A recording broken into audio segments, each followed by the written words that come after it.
नमस्कार, अमृत news live में आप सबका स्वागत है। दोस्तों, कंगना रनौत और मनोज मुतस्सिर की आध्यात्मिक गुरु राम भद्राचार्य से अविस्मरणीय मुलाकात देखें। इस एक्सक्लूसिव वीडियो में बॉलीवुड की क्वीन एवं सांसद कंगना रनौत और प्रसिद्ध गीतकार मनोज मुतस्सिर आध्यात्मिक गुरु राम भद्राचार्य से मिलने के लिए जब एक साथ पहुंचे, एक विचारोत्तेजक बातचीत देखने के लिए तैयार हो जाएं, जो आपको प्रेरित और उत्साहित कर देगी। इन तीन प्रतिभाशाली हस्तियों को अपने विचार और अनुभव साझा करते हुए देखने के लिए यह दुर्लभ अवसर न चूकें।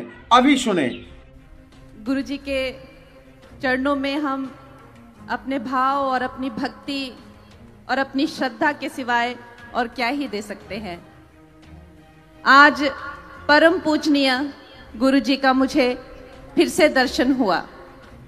इससे पहले पद्म विभूषण, ज्ञानपीठ से न जाने कितने और नाम इन्हें दिए गए हैं, सम्मान इन्हें दिए गए हैं, पर पहली बार जब मुझे पूजनीय गुरुजी के दर्शन हुए तो वो राम जन्मभूमि में हुए थे।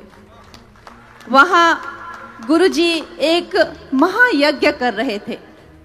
जिस तरह का विवरण हमें शास्त्रों में मिलता है कि कैसे कैसे साधु पुरुष, कैसे कैसे पुण्य आत्माएं जो हैं समस्त विश्व के कल्याण के लिए, मानवता के कल्याण के लिए जो है वो महायज्ञ करते हैं, उस तरह का हमने यज्ञ देखा।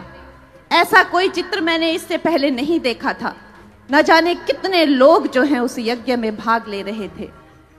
दोस्तों, ये हमारा सनातन धर्म ही है जिसके आखिर में हम हमेशा कहते हैं विश्व का कल्याण हो, प्राणियों में सद्भावना हो, धर्म की जय हो, अधर्म का विनाश हो।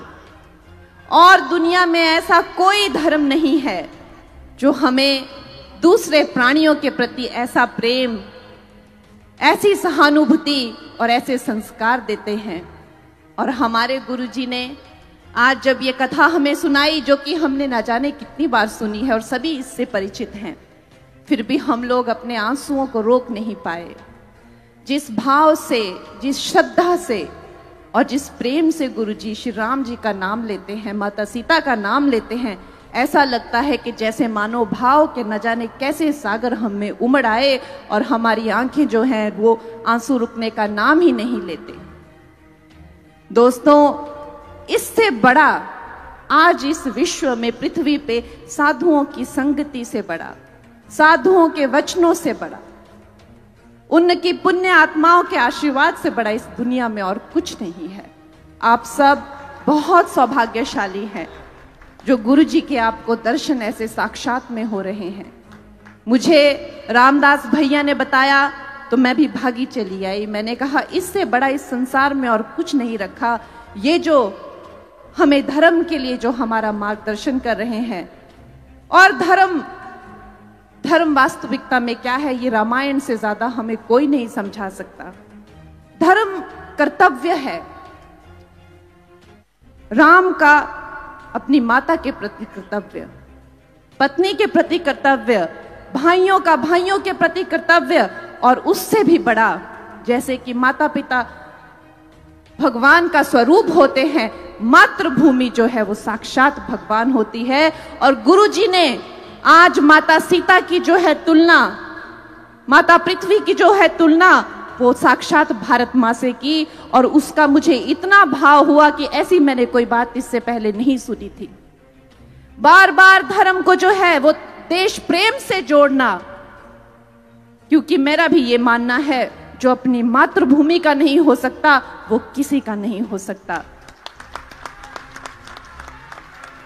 तो गुरुजी ने जिस तरह से धर्म को देश प्रेम से जोड़ा और देश प्रेम को धर्म से जोड़ा, यही हमारे सनातनी मूल्य हैं। और मैं कहती हूं कि हमारे गुरुजी युगों, हमारे यहाँ पर शारीरिक जीवन का कोई महत्व नहीं है। हम तो कहते हैं कि युगों युगों तक जैसे श्री राम का नाम चला आ रहा है, युगों युगों तक जैसे श्री कृष्ण का नाम चला आ रहा है, श्री कृष्ण ने भी भगवत गीता में कहा है कि मैं भक्त हूं और भक्त मैं हूं, मुझ में और मेरे भक्त में कोई अंतर नहीं है। तो श्री राम जी में और राम भद्राचार्य जी में कोई अंतर नहीं है। युगों युगों तक हमारे गुरु जी का भी नाम चलता जाए और हम अपनी श्रद्धा और प्रेम इनके चरणों पे समर्पित करते हैं। जय श्री राम। जय श्री राम। धन्यवाद अनुज, गुरुदेव के चरणों में शत शत प्रणाम। आप सबका बड़ा अभिनंदन। देखिए, जिन लोगों ने अभी थोड़ी देर पहले, क्षण भर पहले युग तुलसी को बोलते हुए सुना है, उनके सामने मेरा बोलना किसी बच्चे के तुतलाने जैसा है, इससे अधिक कोई महत्व नहीं है। लेकिन क्योंकि आदेश हुआ है तो मैं सिर्फ एक बात आपको बता के जाऊंगा जो गुरुजी ने आपको नहीं बताई। गुरुजी ने आपको रामचरितमानस सुनाया, भरत मिलाप का प्रसंग सुनाया, श्री राम की कथाएं सुनाई, लेकिन गुरुजी ने आपको यह नहीं बताया कि ये जो भारतवर्ष में राम राज्य का शुभारंभ हुआ है, जो 22 जनवरी को अयोध्या में प्राण प्रतिष्ठा हुई, वो संभव ही नहीं थी अगर हमारे गुरुदेव न होते। अदालतों में सरकारी वकील साहब सबूत मांगते थे कि भाई क्या सबूत है कि राम हुए थे। वो सरकारी वकील जो रामनवमी, दशहरे और दिवाली की छुट्टी मनाते थे, पेड हॉलिडे, वो साक्ष्य मांगते थे कि सिद्ध करो कि राम जी हुए थे। एक दो नहीं, आज से 21 साल पहले अदालत में खड़े होकर, न्यायालय में खड़े होकर हमारे पूज्य गुरुदेव ने 437 साक्ष्य प्रस्तुत किए थे। और वो 437 साक्ष्य क्या कह रहे थे कि सरजू मां का ये जो किनारा है ना, ये श्री रामलला की जन्मभूमि है, किसी याबर बाबर डाबर की मस्जिद नहीं है। बोलिए मेरे साथ, जय श्री राम। जज साहब ने पूछा कि ये कैसे सिद्ध करेंगे आप कि ये राम जन्मभूमि है। गुरुजी ने क्या किया, अथर्ववेद खोल के रख दिया। बोला जज साहब पढ़ लीजिए, लिखा हुआ है कि 8 चक्रों और 9 द्वारों वाली जो पुरी है, जो नगरी है, वही रामलला का जन्म हुआ था। पूरे ब्रह्मांड में 8 चक्र और 9 द्वार वाली नगरी अयोध्या के सिवाय कोई और नहीं है।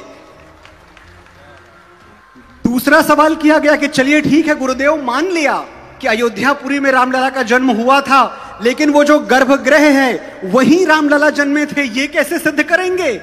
इस बार गुरुदेव ने स्कंद पुराण खोल दिया।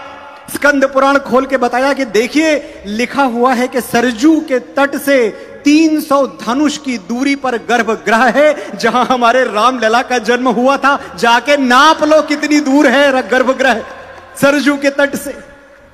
ये हमारे गुरुदेव की कृपा है। मैं तो घंटों घंटों बोल सकता हूं, भक्त हूं, लेकिन अंत में बस इतना कहूंगा कि गुरुदेव ने जो सबसे बड़ा संदेश दिया है आज हमें यहां, वो एकता का संदेश दिया है।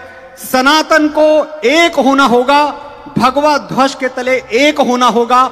हमको हमारे सारे भेदभाव भुला के, जाति पंथ भुला के, भाषाएं भुला के, प्रदेश भुला के सिर्फ हिंदू कहलाना है, सिर्फ सनातनी कहलाना है। गुरु जी का संदेश है कि एक और एक मिलके 2 हो जाएं, ये गणित है। एक और एक मिलके 11 हो जाएं, ये संगठन है। एक और एक मिलके एक ही रह जाएं, ये प्रेम है। एक और एक मिलके शून्य हो जाएं, ये गुरुदेव का अध्यात्म है। एक को एक से मिलने न दिया जाए, ये राजनीति है। और एक हैं तो सेफ हैं, ये राष्ट्रनीति है। बोलिए मेरे साथ, एक हैं तो सेफ। जय श्री राम। जय श्री राम।